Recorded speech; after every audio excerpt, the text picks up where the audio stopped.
അസ്സലാമു അലൈക്കും വറഹ്മത്തുള്ളാഹി വബറകാതുഹു. ബിസ്മില്ലാഹിർ റഹ്മാനിർ റഹീം. അൽഹംദുലില്ലാഹി റബ്ബിൽ ആലമീൻ. അൽ ഹകമിൽ അദ്ലി ഫീ യൗമിദ്ദീൻ. വഅശ്ഹദു അൻ ലാ ഇലാഹ ഇല്ലല്ലാഹുൽ മലിക്കുൽ ഹഖ്ഖുൽ മുബീൻ. വഅശ്ഹദു അന്ന സയ്യിദനാ മുഹമ്മദൻ അബ്ദുഹു വറസൂലുഹു സ്വാദിഖുൽ അമീൻ. اللهم صل وسلم وبارك عليه وعلى آله وأصحابه والتابعين لهم بإحسان إلى يوم اليقين. സ്നേഹാദരവുകൾ നിറഞ്ഞ വിശ്വാസികളെ, സുഹൃത്തുക്കളെ, സഹോദരി സഹോദരന്മാരെ, ഇസ്ലാമിൻ്റെ അടിസ്ഥാന വിശ്വാസങ്ങളിലെ മൂന്നാമത്തെ ഭാഗമായ പരലോകത്തെക്കുറിച്ചാണ് ഇന്ന് സംസാരിക്കുന്നത്. വജ്രജൂബിലി ആഘോഷിക്കുന്ന വണ്ടൂർ ജാമിയ വഹബിയ അറബിയയുടെ ഒരു വർഷം നീണ്ടു നിൽക്കുന്ന ആഘോഷ പരിപാടികളുടെ ഭാഗമായി നടത്തപ്പെടുന്ന ഇസ്ലാം എന്ന വിഷയത്തിൽ ഇസ്ലാമിനെ പരിചയപ്പെടുത്തി നടന്നു വരുന്ന 60 പ്രഭാഷണങ്ങളിലെ 16ാമത്തെ പ്രഭാഷണമാണിത്. ഇസ്ലാമിൻ്റെ അടിസ്ഥാന വിശ്വാസ ഭാഗങ്ങൾ 3 ഭാഗമാണ്: തൗഹീദ്, റിസാലത്ത്, ആഖിറത്ത്. ഈ 3 ഭാഗങ്ങളിലെ 2 ഭാഗവും ഇവിടെ വിവരിക്കപ്പെടുകയും സമർത്ഥിക്കപ്പെടുകയും ചെയ്തതാണ്. ഈ പ്രപഞ്ചം സ്വയം ഉണ്ടായതല്ലെന്നും ഈ പ്രപഞ്ചത്തിനൊരു സൃഷ്ടാവുണ്ടെന്നും ആ സൃഷ്ടാവ് ഏകനും സർവജ്ഞാനിയും കഴിവുള്ളവനുമാണ് എന്ന ഭാഗം പ്രമാണങ്ങളെ കൊണ്ടും ബുദ്ധിപരമായും ഇവിടെ സമർത്ഥിക്കപ്പെട്ടു കഴിഞ്ഞു. ഈ പ്രപഞ്ചത്തിന്റെ ഭാഗമായി നിലകൊള്ളുന്ന നമ്മളും അങ്ങനെ തന്നെയാണ്. ഈ പ്രപഞ്ചത്തിന്റെ സൃഷ്ടാവായ റബ്ബുൽ ആലമീനായ അല്ലാഹു സുബ്ഹാനഹു വ തആലയുടെ സൃഷ്ടികളാണ് നമ്മളും. നമ്മുടെ താല്പര്യപ്രകാരമോ നമ്മുടെ ഉദ്ദേശപ്രകാരമോ നാം ഉദ്ദേശിക്കുന്ന സമയത്തോ സൃഷ്ടിച്ചതല്ല നമ്മെ. ഏക ഇലാഹായ ഈ പ്രപഞ്ചത്തിന്റെ അധിപനും അധികാരിയുമായ അല്ലാഹു സുബ്ഹാനഹു വ തആലയുടെ താല്പര്യപ്രകാരം അവൻ ഉദ്ദേശിക്കുന്ന സമയത്ത്, ഉദ്ദേശിക്കുന്ന ഇടത്ത് അവൻ സൃഷ്ടിച്ചതാണ് മനുഷ്യരാകുന്ന നമ്മെ എല്ലാവരെയും. പക്ഷേ എന്തിനു വേണ്ടി? എന്തിനാണ് നമ്മെ സൃഷ്ടിച്ചത്? ഈ ജീവിതത്തിന്റെ ലക്ഷ്യമെന്ത്? ഇത് തീരുമാനിക്കുന്നത് നമ്മളല്ല. നമ്മെ പടച്ച, നമ്മെ പരിപാലിക്കുന്ന അല്ലാഹു സുബ്ഹാനഹു വ തആല തന്നെയാണ് നമ്മുടെ ജീവിതത്തിന്റെ ലക്ഷ്യവും നമ്മെ അറിയിച്ചത്. നമ്മെ എന്തിനാണ് ഇവിടെ പടച്ചത് എന്ന് തീരുമാനിക്കുന്നതും ആ തീരുമാനം അറിയിക്കുന്നതും ആ തീരുമാനം അറിയിച്ചതും എല്ലാം അല്ലാഹു സുബ്ഹാനഹു വ തആലയാണ്. പക്ഷേ ജനങ്ങളിൽ എല്ലാവരിലേക്കും നേരിട്ട് അറിയിക്കാൻ പറ്റുന്ന വിധത്തിലല്ല അവൻ നമ്മെ പടച്ചു പരിപാലിക്കുന്നതും നമ്മെ സംവിധാനിച്ചിരിക്കുന്നതും. സൃഷ്ടാവായ അല്ലാഹു സുബ്ഹാനഹു വ തആല എന്തിന് നമ്മെ പടച്ചു എന്നും നമ്മുടെ ജീവിതത്തിന്റെ ലക്ഷ്യമെന്താണെന്നും അവനിക്ക് നമ്മെ അറിയിക്കേണ്ട കാര്യങ്ങൾ എന്താണെന്നും എല്ലാം അറിയിക്കാൻ അവൻ തെരഞ്ഞെടുത്തിരിക്കുന്നത് പ്രവാചകന്മാരെയാണ്. മനുഷ്യരിൽ നിന്നുള്ള, മനുഷ്യരുടെ എല്ലാ പ്രകൃതി ഗുണങ്ങളും സ്വഭാവ ഗുണങ്ങളും എല്ലാം അടങ്ങിയിട്ടുള്ള, എന്നാൽ അവരിൽ നിന്ന് അതിവിശിഷ്ടരായി വിശുദ്ധരായി അല്ലാഹു സുബ്ഹാനഹു വ തആല തെരഞ്ഞെടുത്തിരിക്കുന്ന, മനുഷ്യരിൽ നിന്ന് തന്നെ തെരഞ്ഞെടുത്തിരിക്കുന്ന, എന്നാൽ സൃഷ്ടാവായ അല്ലാഹുവിനോടും അവന്റെ മാലാഖമാരോടും സംവദിക്കാനും അവരിൽ നിന്ന് വിവരങ്ങൾ ശേഖരിക്കാനും ആ വിവരങ്ങൾ സാധാരണക്കാരായ മനുഷ്യരിലേക്ക് എത്തിക്കാനും പറ്റുന്ന വിധത്തിൽ അള്ളാഹു തെരഞ്ഞെടുത്തിരിക്കുന്ന അള്ളാഹുവിന്റെ പ്രവാചകന്മാർ, അവരിൽ അതിവിശിഷ്ടരായ മുർസലുകൾ, അവരിലൂടെയാണ് അള്ളാഹു സുബ്ഹാനഹു വ തആലയാകുന്ന ഈ പ്രപഞ്ചത്തിന്റെ അധികാരിയായ റബ്ബ് അവന്റെ തീരുമാനങ്ങളെല്ലാം നമ്മെ അറിയിക്കുന്നത്. ഇതാണ് വിശ്വാസ കാര്യങ്ങളിലെ 2ാമത്തെ ഭാഗമായ റിസാലത്ത്. ഈ ഭാഗം അത്രയും ഇവിടെ സമർത്ഥിക്കപ്പെട്ടു കഴിഞ്ഞതാണ്. ആ പ്രവാചകന്മാർ, സൃഷ്ടാവായ അള്ളാഹുവിന്റെ ദൂതന്മാരായ പ്രവാചകന്മാർ, അവർ അള്ളാഹുവിന്റെ ദൂതന്മാരാണെന്നും അള്ളാഹുവിന്റെ വിവരങ്ങൾ നമ്മെ അറിയിക്കാൻ വേണ്ടി അള്ളാഹു നിയോഗിച്ച ആളുകളാണ് എന്നതിനും മതിയായ തെളിവുമായാണ് അള്ളാഹു സുബ്ഹാനഹു വ തആല അവരെ നിയോഗിച്ചതും സംവിധാനിച്ചതും ആളുകളിലേക്ക് അയച്ചിരിക്കുന്നതുമെല്ലാം. ആ പ്രവാചകന്മാരായ ആളുകൾ നമുക്ക് വിവരം നൽകിയതാണ് വിശ്വാസ കാര്യങ്ങളിലെ 3ാമത്തെ ഭാഗമായ പരലോക സംബന്ധമായ കാര്യങ്ങൾ അത്രയും. വിശ്വാസത്തിന്റെ ആദ്യ ഭാഗങ്ങളെല്ലാം, അതിലെ മിക്ക കാര്യങ്ങളും ബുദ്ധി കൊണ്ട് സമർത്ഥിക്കാൻ കഴിയുന്നതും ബുദ്ധി ആവശ്യപ്പെടുന്നതും ബുദ്ധി കൊണ്ട് സമർത്ഥിക്കപ്പെട്ട കാര്യങ്ങളുമാണെങ്കിൽ, പരലോക സംബന്ധമായ ഈ വിശ്വാസ കാര്യങ്ങളിലെ 3ാമത്തെ ഭാഗം അങ്ങനെയല്ല. പരലോകം എന്ന ഒരു ലോകമുണ്ടെന്നും ആ ലോകത്തെ എന്തെല്ലാമാണ് അള്ളാഹു സംവിധാനിച്ചിരിക്കുന്നതെന്നും അവൻ ഒരുക്കി വെച്ചിരിക്കുന്നതെന്നും ഒരിക്കലും ബുദ്ധി കൊണ്ട് കണ്ടെത്താൻ കഴിയുകയില്ല. പ്രവാചകന്മാരായ അള്ളാഹുവിന്റെ ദാസന്മാരിലൂടെ, ദൂതന്മാരിലൂടെ മാത്രമേ അത് നമുക്കറിയാൻ മാർഗമുള്ളൂ. അവരിലൂടെ പഠിപ്പിക്കപ്പെട്ട കാര്യങ്ങളാണ് പരലോക സംബന്ധമായ വിശ്വാസ കാര്യങ്ങൾ അത്രയും. അതുകൊണ്ട് തന്നെ അവകൾക്ക് അസംഇയ്യാത്ത്, പ്രവാചകന്മാരിൽ നിന്ന് നേരിട്ട് കേട്ടു പഠിച്ചു മനസ്സിലാക്കിയെടുത്ത കാര്യങ്ങൾ എന്നാണ് ഇവകളെ വിശേഷിപ്പിക്കപ്പെടാറുള്ളതും. ആ പ്രവാചകന്മാരിലൂടെ മനസ്സിലാക്കിയെടുത്ത കാര്യങ്ങൾ ബുദ്ധി കൊണ്ടൊരാൾക്ക് മനസ്സിലാക്കിയെടുക്കാൻ കഴിയുന്നതല്ല എങ്കിലും പക്ഷേ ബുദ്ധി കൊണ്ട് അംഗീകരിക്കാൻ പറ്റിയ കാര്യങ്ങൾ മാത്രമേ അതിലുള്ളൂ. ബുദ്ധി കൊണ്ട് നിഷേധിക്കേണ്ടതോ ബുദ്ധി കൊണ്ട് അംഗീകരിക്കാൻ പറ്റാത്തതായ ഒരൊറ്റ കാര്യങ്ങളും ഇസ്ലാമിന്റെ വിശ്വാസ കാര്യങ്ങളിലില്ല, വിശേഷിച്ച് പരലോക സംബന്ധമായ കാര്യങ്ങളിലില്ല.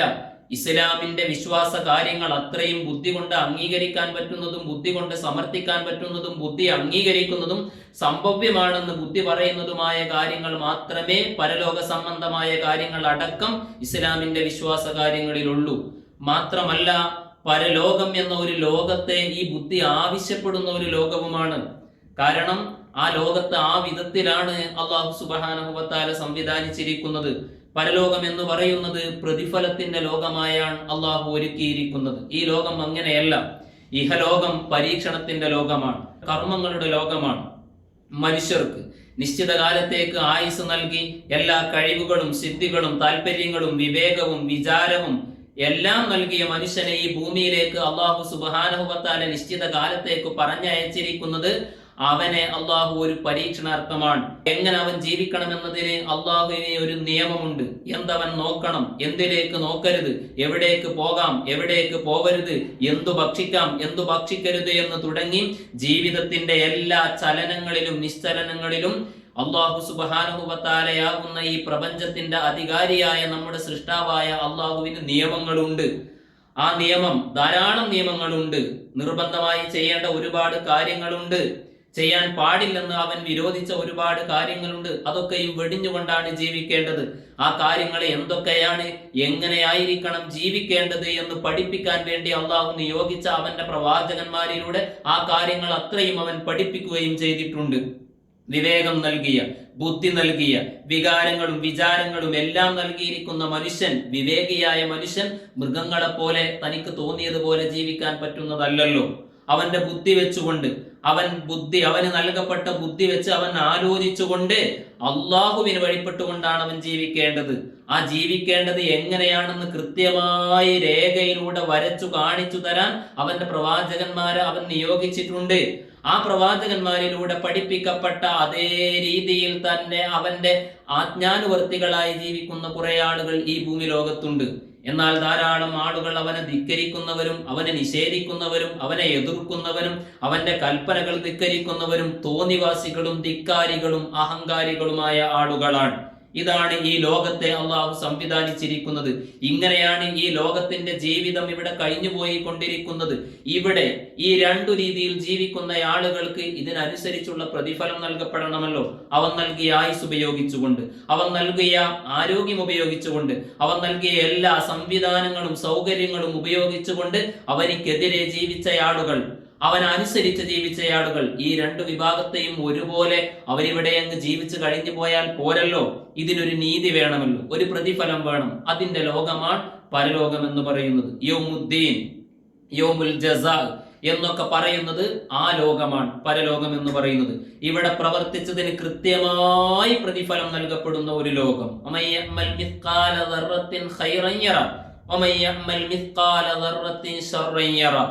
എത്ര ചെറിയ നന്മയാണെങ്കിലും അതിന് പ്രതിഫലം നൽകപ്പെടുന്ന ലോകമാണ്. എത്ര ചെറിയ തിന്മയാണെങ്കിലും അതിന് പ്രതിഫലം നൽകപ്പെടുന്ന ലോകമാണ് പരലോകം എന്ന് പറയുന്നത്. ആ ലോകത്തെ കുറിച്ചുള്ള വിവരങ്ങളാണ് വിശുദ്ധ ഖുർആനിൽ ഉടനീളമുള്ളത്.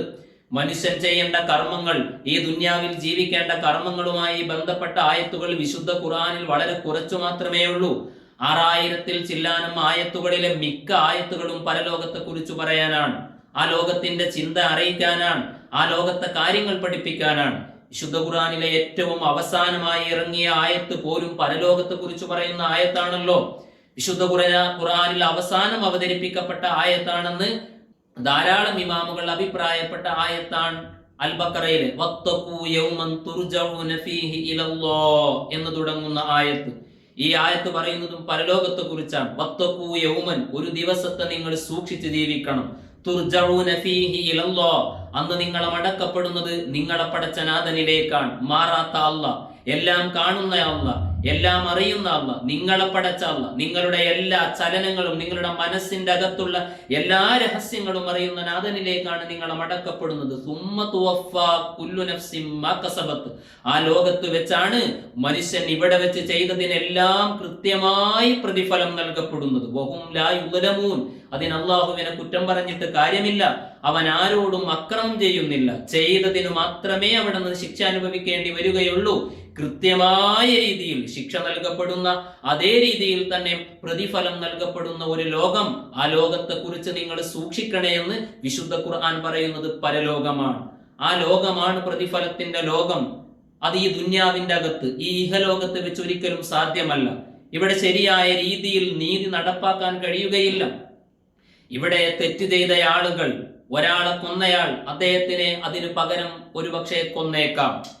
100 ആളുകളെ കൊന്നയാളുകൾ ഉണ്ടായിരിക്കാം. ഒരു ബോംബിട്ടുകൊണ്ട് ഒരു നാടിനെ, ആയിരങ്ങളെ നശിപ്പിച്ച ആളുകൾ, ധിക്കാരിയായ അഹങ്കാരിയായ ആളുകൾ.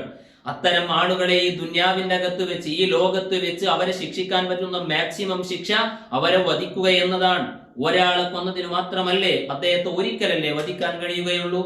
100 കണക്കിന് 1000 ആളുകളെ കൊന്നയാളുകളെ എങ്ങനെയാണ് പകരം ഇവിടെ നീതി നടപ്പാക്കുക? അവരെ എങ്ങനെയാണ് ശിക്ഷിക്കുക? അതിന് പറ്റുന്ന ലോകമല്ല ഈ ലോകം. എന്നാൽ അതിന് പറ്റുന്ന ലോകമായി അള്ളാഹു ഒരുക്കിയിരിക്കുന്ന ലോകമാണ് പരലോകം എന്ന് പറയുന്നത്. ഈ നീതി മനുഷ്യൻ ആവശ്യപ്പെടുന്ന നീതിയാണ്, ബുദ്ധി ആവശ്യപ്പെടുന്ന നീതിയാണ്. നന്മയും അങ്ങനെ തന്നെയാണ്. നന്മ പ്രവർത്തിച്ച ആളുകൾ, ഒരേ കാര്യം ചെയ്ത ആളുകൾ, പക്ഷെ അവരുടെ മനസ്സിന്റെ താല്പര്യങ്ങൾ പലതായിരിക്കാം. മനസ്സിന്റെ അകത്തുള്ള അവരുടെ ശുദ്ധിയും അവരുടെ ആത്മാർത്ഥതയും എല്ലാം കണക്കിലെടുത്തുകൊണ്ട് കൃത്യമായ രീതിയിൽ പ്രതിഫലം നൽകപ്പെടാൻ ഈ ലോകത്ത് സാധ്യമല്ല.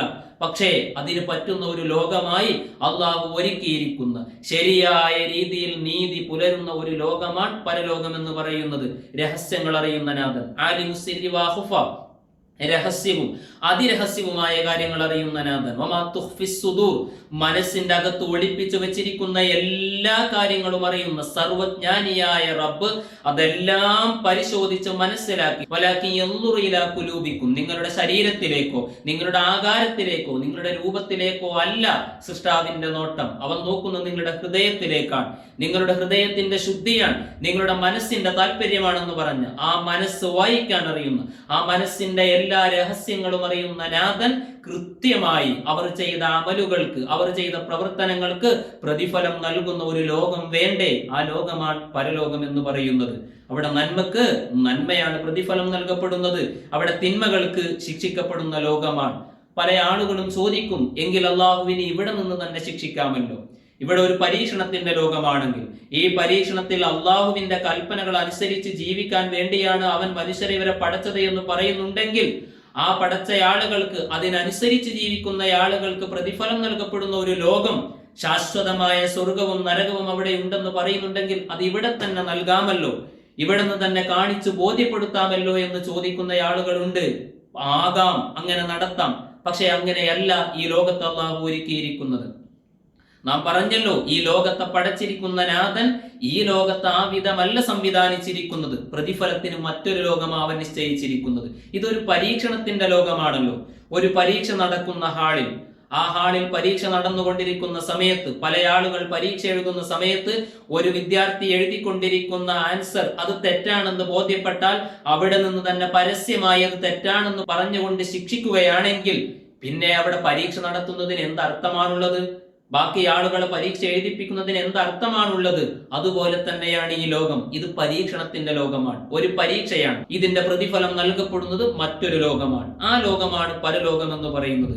ശരിയായ രീതിയിൽ അല്ലാഹു പ്രതിഫലം നൽകുന്ന ലോകം.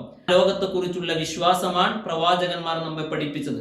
അവിടെ നമ്മോട് ചോദ്യം ചെയ്യപ്പെടും. നമ്മുടെ കർമ്മങ്ങളെ കുറിച്ച്, നമുക്ക് നൽകപ്പെട്ട ആരോഗ്യത്തെ കുറിച്ച്, നമുക്ക് നൽകപ്പെട്ട അനുഗ്രഹങ്ങളെ കുറിച്ചെല്ലാം അവിടെ ചോദ്യം ചെയ്യപ്പെടും. ഇതൊക്കെ അവിടെ നടക്കുന്ന കാര്യമായി നമ്മെ പഠിപ്പിക്കപ്പെട്ടതാണ്. നാം ചെയ്ത നന്മകളും തിന്മകളും ഒക്കെ അവിടെ വെച്ച് തൂക്കി കണക്കാക്കപ്പെടും. ഈ ഭൂമി ലോകത്ത് വെച്ചു മനുഷ്യൻ ചെയ്ത കാര്യങ്ങളൊക്കെയും, അവൻ എത്ര വർഷം ജീവിച്ചവനാണെങ്കിലും, 50 വർഷമാണെങ്കിലും 100 വർഷമാണെങ്കിലും 900-ലധികം വർഷകാലം ജീവിച്ചവനാണെങ്കിലും, അവൻ ചെയ്ത എല്ലാ കർമ്മങ്ങളും രേഖപ്പെടുത്തിയ ഒരു കിതാബ്, ഒരു റിക്കാർഡ് അവന്റെ കയ്യിലേക്ക് നൽകപ്പെടും. അവന്റെ നന്മകൾ അവിടെ വെച്ച് തൂക്കപ്പെടുകയാണ്, അവനോട് ചോദ്യം ചെയ്യപ്പെടുകയാണ്. എല്ലാം കഴിഞ്ഞ് അവന് സ്വർഗത്തിലേക്കോ നരകത്തിലേക്കോ തീരുമാനിച്ച് 2 ഭവനം അവിടെ ഒരുക്കി വെച്ചിരിക്കുകയാണ്. ആ ഒരുക്കി വെച്ചിരിക്കുന്ന നരകത്തിന്റെ മുകളിൽ ഒരു പാലം നാട്ടപ്പെടുകയാണ്. സിറാത്ത് പാലം എന്ന് പറയുന്ന ഏറ്റവും ചെറിയ ഒരു പാലം. ആ ഒരുക്കി വെച്ചിരിക്കുന്നതാണ് പരലോകം എന്ന് പറയുമ്പോൾ ആ കാര്യങ്ങൾ അത്രയും ബുദ്ധി കൊണ്ട് അംഗീകരിക്കാൻ പറ്റിയ കാര്യങ്ങൾ മാത്രമേ. മനുഷ്യൻ ചെയ്യുന്ന നന്മകളും തിന്മകളും ഒക്കെ അവിടെ വെച്ച് തൂക്കി കണക്കാക്കപ്പെടുമെന്ന് പറഞ്ഞപ്പോൾ ബുദ്ധിജീവികളെന്ന് സ്വയം അവകാശപ്പെട്ടിരുന്ന ഒരുപാട് ആളുകൾ പഴയ കാലത്ത് ഇതിനെ നിഷേധിച്ചവരായിരുന്നു. പക്ഷേ ഇന്ന് നിഷേധിക്കാൻ എന്ത് വകുപ്പാണുള്ളത്? നിഷേധിക്കുന്നവർക്ക് എന്ത് ചാൻസാണുള്ളത്? എന്ത് ന്യായമാണുള്ളത്? എല്ലാം അളന്ന് കണക്കാക്കാൻ പറ്റുന്ന സൗകര്യങ്ങളും സംവിധാനങ്ങളും ഒക്കെയും മനുഷ്യൻ കണ്ടുകൊണ്ടിരിക്കുന്ന ഈ കാലത്ത്, പനി അളക്കാൻ പറ്റുന്ന കാലം, താപങ്ങൾ അളന്ന് കണക്കാക്കാൻ പറ്റുന്ന ഈ കാലത്ത് മനുഷ്യന്റെ നന്മകളും തിന്മകളും ഒക്കെ തൂക്കി അളന്ന് കണക്കാക്കാൻ പറ്റുമെന്ന് പറയുന്നത് ആർക്കെങ്കിലും നിഷേധിക്കാൻ പറ്റുമോ? അവിടെ ഒരുക്കിയിരിക്കുന്നതിനെ നിഷേധിക്കാൻ പറ്റുമോ? അവിടുത്തെ എല്ലാം അങ്ങനെ തന്നെയാണ്. ഒരു മനുഷ്യൻ, ആ മനുഷ്യൻ ജീവിതത്തിൽ ചെയ്ത കർമ്മങ്ങളൊക്കെയും രേഖപ്പെടുത്തിയ കിതാബ് അവിടെ നൽകപ്പെടുമെന്ന് പറയുന്നതിനെ ഈ രീതിയിലാണ് ഇന്ന് വിശ്വസിക്കാൻ മനുഷ്യന്മാർക്ക് കഴിയുന്നത്. അതിന് പറ്റുന്ന എല്ലാ സംവിധാനങ്ങളും സൗകര്യങ്ങളും മനുഷ്യന്റെ മുമ്പിൽ ഒരുക്കിയിരിക്കുകയല്ലേ. മനുഷ്യൻ ഉപയോഗിച്ചു കൊണ്ടിരിക്കുന്ന മൊബൈലുകളും അവന്റെ കമ്പ്യൂട്ടറുകളും അതിന്റെ ഉള്ളിൽ ഘടിപ്പിച്ചിരിക്കുന്ന ചിപ്പുകളും മെമ്മറി കാർഡുകളും ഒക്കെ എന്തെല്ലാം സ്റ്റോറേജ് ചെയ്യാൻ പറ്റുന്ന വിധത്തിലാണ് ഒരുക്കിയിരിക്കുന്നത്. എന്തൊക്കെയാണ് അതിൽ, ഒരു ചെറിയ ക്ലിപ്പിൽ, ഒരു മെമ്മറി കാർഡിൽ എന്തൊക്കെയാണ് മനുഷ്യന് സൂക്ഷിക്കാൻ കഴിയുന്നതെങ്കിൽ ഇതൊക്കെ കണ്ട് അനുഭവിച്ചു കൊണ്ടിരിക്കുന്ന ഒരു മനുഷ്യൻ എങ്ങനെയാണ് ഇതൊക്കെയും നിഷേധിക്കാൻ കഴിയുന്നത്? ആ ലോകമാണ് പരലോകം എന്ന് പറയുന്ന നമ്മെ പഠിപ്പിക്കപ്പെട്ട ലോകം. അവിടുത്തെ കാര്യമായി പഠിപ്പിക്കപ്പെട്ട പ്രവാചകന്മാരിലൂടെ സത്യസന്ധമായ വിവരങ്ങൾ നൽകപ്പെട്ടതൊക്കെയും നമുക്ക് അംഗീകരിക്കാൻ പറ്റുന്നതും ബുദ്ധി കൊണ്ട് അംഗീകരിക്കാൻ പറ്റുന്ന കാര്യങ്ങൾ മാത്രമാണ്. ആ നീതിയുടെ ലോകം. പക്ഷേ അള്ളാഹുവിന്റെ ഔദാര്യവും അവിടെ വെളിപ്പെടുന്ന ലോകമാണ്. ഒരുപാട് ആളുകളെ പരമദയാലുവായ അള്ളാഹു അവരർഹിക്കുന്ന വിധം അവരെ ശിക്ഷിക്കാതെ അവർക്ക് മാപ്പ് ചെയ്തു കൊടുക്കുന്ന ഒരു ലോകം കൂടിയാണത്. അങ്ങനെ മാപ്പ് ചെയ്യാൻ വേണ്ടി അവൻ ഒരുക്കിയിരിക്കുന്ന ഒരു മാർഗം കൂടിയാണ് ശഫാഅത്ത് എന്ന് പറയുന്നത്. അവന്റെ ഇഷ്ടദാസന്മാരായ, അവൻ ഇഷ്ടപ്പെടുന്ന, അവൻ അംഗീകരിക്കുന്ന, അവന് പൊരുത്തപ്പെടുന്ന വിധത്തിൽ ജീവിച്ച പല ആളുകൾക്കും മറ്റുള്ള പാപികളായ ആളുകളുടെ കാര്യത്തിൽ ശുപാർശ ചെയ്തും അവരെ രക്ഷപ്പെടുത്താനുള്ള അംഗീകാരവും അവകാശവും അള്ളാഹു നൽകുന്ന ഒരു ലോകമാണ് പരലോകം എന്ന് പറയുന്ന ലോകമെന്ന് സത്യസന്ധരാണെന്ന് എല്ലാവിധ അംഗീകരിക്കാൻ പറ്റുന്ന തെളിവുകളോടുകൂടെയും അല്ലാഹു നിയോഗിച്ച ആ പ്രവാചകന്മാർ നമ്മെ പഠിപ്പിക്കുമ്പോൾ അത് വിശ്വസിക്കാനല്ലേ ന്യായമുള്ളൂ? അത് എതിർക്കാൻ, അതിനെ അംഗീകരിക്കാതിരിക്കാൻ എന്ത് ന്യായമാണുള്ളത്? ആ നീതിയുടെ ലോകം, ശാശ്വതമായ ലോകം, അനശ്വരമായ ലോകം, ഒരിക്കലും നശിക്കാത്ത ലോകം, ആ ലോകത്തെ കുറിച്ചുള്ള വിശ്വാസമാണ് ഒരു ശരിയായ വിശ്വാസിയുടെ ജീവിതത്തിലെ ഇന്ധനം. ഒരു വിശ്വാസി ഏതു പ്രതിസന്ധി ഘട്ടങ്ങളിലും ഏതു പ്രയാസത്തിന്റെ വേളകളിലും തളരാതെ അതെല്ലാം തരണം ചെയ്യാൻ ഒരു വിശ്വാസിക്ക് കഴിയുന്നത് ഈ ദുന്യാവിന്റെ അകത്ത് അവൻ അനുഭവിക്കുന്ന എന്തു പ്രയാസവും എന്തു ബുദ്ധിമുട്ടും അതൊക്കെയും താൽക്കാലികമാണെന്നും ഇതിനപ്പുറം ഒരു ലോകം വരാനുണ്ടെന്നും, നശിക്കാത്ത ലോകം, ഒരിക്കലും തീരാത്ത ലോകം, ആ ലോകത്ത് അവന് പ്രതിഫലം നൽകപ്പെടുമെന്നുമുള്ള ശരിയായ വിശ്വാസമല്ലേ ഏതു പ്രതിസന്ധി ഘട്ടങ്ങളിലും ഒരു വിശ്വാസിയെ തരണം ചെയ്യാൻ വേണ്ടി പ്രേരിപ്പിക്കുന്നതും ആ വിശ്വാസിയുടെ മുന്നോട്ട് ജീവിതം നയിക്കാനുള്ള അദ്ദേഹത്തിന്റെ ഊർജവും. കലീമുല്ലാഹി മൂസാ നബി അലൈഹിസ്സലാം എന്ന അള്ളാഹുവിന്റെ പ്രവാചകരുടെ എതിരാളിയായിരുന്ന ഫറോവ, അന റബ്ബുക്കുമുൽ അഅല, ഞാനാണ് ഏറ്റവും വലിയ ഇലാഹ് എന്ന് പ്രഖ്യാപിച്ച ധിക്കാരിയായ ഏകാധിപതിയായ ഫറോവ, ആ ഫറോവയുടെ മുമ്പിൽ കൊണ്ടുവന്ന് ഹാജരാക്കപ്പെട്ടിരുന്ന ആളുകൾ മൂസാ നബി അലൈഹിസ്സലാമിനെ എതിർക്കാനും മൂസാ നബി അലൈഹിസ്സലാമിന്റെ മുഅ്ജിസത്തിനോട് നേരിട്ട് മൂസാ നബിയെ പരാജയപ്പെടുത്താൻ വേണ്ടി ഫറോവയുടെ മുമ്പിൽ കൊണ്ടുവരപ്പെട്ടിരുന്ന ആളുകൾക്ക് ഒന്നേ അറിയേണ്ടിയിരുന്നുള്ളൂ: ഞങ്ങൾ മൂസാ നബിയെ പരാജയപ്പെടുത്താൽ, ഈ മൂസയെ പരാജയപ്പെടുത്തിയാൽ ഞങ്ങൾക്ക് എന്ത് ലഭിക്കും? അവർക്ക് അന്ന് ലഭിക്കാവുന്നതിൽ വെച്ച് അവർക്ക് ഏറ്റവും വലിയ സമ്മാനമാ ഫറോവ ഓഫർ ചെയ്യുന്നത്. നിങ്ങൾ എന്റെ പ്രിയക്കാരാണ്, എന്റെ സാമീപ്യമാണ് നിങ്ങൾക്ക് നൽകപ്പെടുന്നത്, എന്റെ കൂട്ടാണ് നിങ്ങൾക്ക് നൽകപ്പെടുന്നത്, എന്റെ അടുത്ത ആളുകളായി നിങ്ങൾ മാറുമെന്ന് പറഞ്ഞപ്പോ അവർക്ക് ഏറ്റവും വലിയത് അതായിരുന്നു. അവരാണ് മൂസാ നബി അലൈഹിസ്സലാമിനോട് നേരിടുന്നത്. പക്ഷേ മൂസാ നബി അലൈഹിസ്സലാം അള്ളാഹുവിന്റെ പ്രവാചകനാണെന്ന് അവർക്ക് ബോധ്യപ്പെടുകയും ഏക ഇലാഹ് അള്ളാഹു മാത്രമാണെന്ന് അവർക്ക് ബോധ്യപ്പെടുകയും ചെയ്ത സമയത്ത് ആ ഫറോവയുടെ മുമ്പിൽ നിന്ന് തന്നെ അവർ വിശ്വസിക്കുകയാണ് മൂസാ നബിയെ കൊണ്ട്, മൂസാ നബിയുടെ ഇലാഹിനെ കൊണ്ട്. ആ സമയത്ത് ആ ഫറോവ പറയുന്നത്: നിങ്ങൾ എന്താണ് ചെയ്യുന്നത്? ഈ വിശ്വാസത്തിൽ നിന്ന് നിങ്ങൾ മാറണം, ഇല്ല എങ്കിൽ കടുത്ത രീതിയിൽ നിങ്ങളെ ഞാൻ ശിക്ഷിക്കും. നിങ്ങളെ ഞാൻ കടുത്ത രീതിയിൽ ശിക്ഷിക്കുമെന്ന് പറയുമ്പോൾ ഇതുവരെ ഞങ്ങളുടെ ഏറ്റവും വലിയ ഇലാഹാണ് നീ എന്ന് പറഞ്ഞിരുന്ന ആ ഫറോവയുടെ മുഖത്ത് നോക്കി അവർ പറയുന്നത്, നിനക്കെന്തും ചെയ്യാം, നീ എന്താണോ തീരുമാനിക്കുന്നത് അത് നിനക്ക് തീരുമാനിക്കാം, അത് നടപ്പിലാക്കാം. നിനക്ക് ഈ നശ്വരമായ ലോകത്തല്ലേ ചെയ്യാൻ പറ്റുകയുള്ളൂ, നീ ചെയ്യുന്നത് ഞങ്ങളെ ഈ ദുന്യാവിന്റെ അകത്ത് വെച്ചല്ലേ ചെയ്യാൻ പറ്റുകയുള്ളൂ, നിനക്കെന്തും ചെയ്യാം. ഇതിലപ്പുറം ഞങ്ങൾക്കൊരു ലോകമുണ്ടല്ലോ, ഒരു നശിക്കാത്ത ലോകം, പ്രതിഫലം നൽകപ്പെടുന്ന ലോകം, ഇതിനൊക്കെയും അറുതി വരുന്ന ഒരു ലോകം, നീതി പുലരുന്ന ശരിയായ നീതിയുടെ ഒരു ലോകം, ആ ലോകമുണ്ടല്ലോ ഞങ്ങൾക്ക് എന്ന് അവരെ പറയാൻ പ്രേരിപ്പിച്ചത് ശരിയായ വിശ്വാസമാണ്, പരലോകത്തെ കുറിച്ചുള്ള വിശ്വാസമാണ്. ആ വിശ്വാസമാണ് നമ്മെ വഴി നടത്തേണ്ടത്. അല്ലാഹു സുബ്ഹാനഹു വ തആല ഇരുലോക വിജയികളിൽ നമ്മേവരെയും ഉൾപ്പെടുത്തി അനുഗ്രഹിക്കുമാറാവട്ടെ. വൽഹംദുലില്ലാഹി റബ്ബിൽ ആലമീൻ. അസ്സലാമു അലൈക്കും വറഹ്മത്തുള്ളാഹി വബറകാതുഹു.